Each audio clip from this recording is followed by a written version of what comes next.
Hi friends, welcome to Jaya's garden. இந்த மாதிரி அம்மாவை நேற்று ஹாஸ்பிட்டலில் அட்மிட் பண்ணியிருக்கேன் அப்படின்னு சொல்லி நான் ஒரு தகவல் கொடுத்துருந்தேன். அப்போ நிறைய உறவுகள் உண்மையாக நான் இதுக்கெல்லாம் நிறைய கடமைப்பட்டிருக்கேன் அப்படின்னு தான் சொல்லணும்.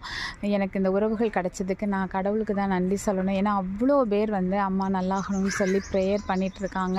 நிறைய பேர் எனக்கு வாட்ஸ்அப்லேயும் கமெண்ட் பாக்ஸ்லேயும் ரிப்ளை பண்ணியிருந்தீங்க. அவ்வளோ ஆறுதலாக. இதில் என்ன, அம்மாவுக்கு 86 வயசு ஆகுது. ஸோ வயது முதிர்வு, நிறைய பிரச்சனைகள் உடம்புல இருக்குது. அதனால் என்ன பண்ணுறது, நேற்று போய் நான் ஹாஸ்பிட்டலில் இருந்தாலும் கூட ஃபுல் டே நேற்று 12:30 மணி வரைக்கும் அங்கே இருந்திருக்கோம். அவங்க எந்த ட்ரீட்மெண்ட்டுமே கொடுக்கல, சும்மா தான் வச்சுருந்தாங்க. பக்கத்தில் நான் இருக்கேன். நான் ஒரு 25,000 பில்லு போட்டாங்க. இதுதான் நடந்ததே தவிர எதுவுமே அவங்க பண்ணலை. ஆனால் அப்சர்வேஷனில் வச்சு பார்க்குறோம். ஒரு என்ன சொல்கிறதுனா, இது கூட ஏற்றலை, ட்ரிப்ஸ் கூட ஏற்றுறதுக்கு பயப்படுறாங்க. அந்த கண்டிஷன்